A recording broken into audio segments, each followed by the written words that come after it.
پۆلیتیکایên حکوومeta Demkîl di jîgelê Kurd her didomin. Di vê çarçoveyê de hikûmeta Demkîl bajarokê Til Eran û Til Haslê yên girêdayî Helebê operasyonek berfireh bi navê Ewlehiyê dest pê kiriye. Li gorî çavdêriya mafê mirovan a Sûriyê zêdetirî di sıd wesayetên leşkerî beşdarî vê operasyonê bûne. Çavdêriyê pişta kir ku di sergirtinê de bi qasî 10 xortên Kurd hatine girtin û hîn jî sergirtin didome. Her wiha di dema sergirtinê de gelek jin rastî êrîşan ji aliyên hêzên hikûmeta Demkî vehatin.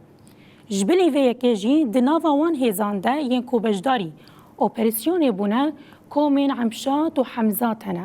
Me hin dîmen ji wê operasyonê bi dest xistine lê temaşe bikin.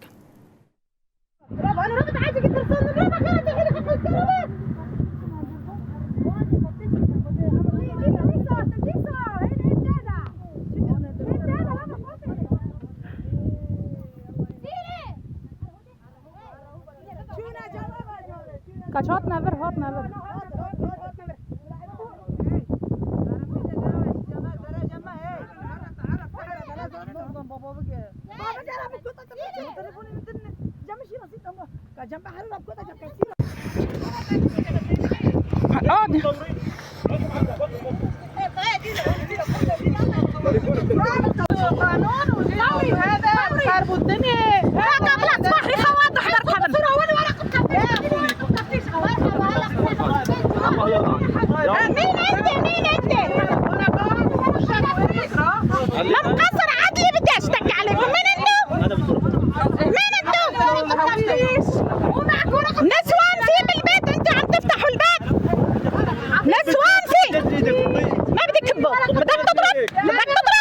افتحي صوت وصورة بدها اوقف ولا لا؟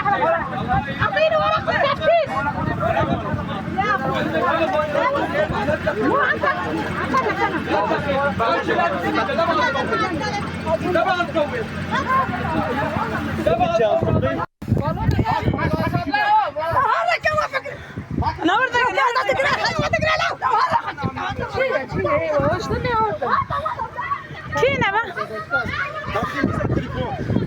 دستارجي جايب امر معك، جايب امر. جايب امر وينه؟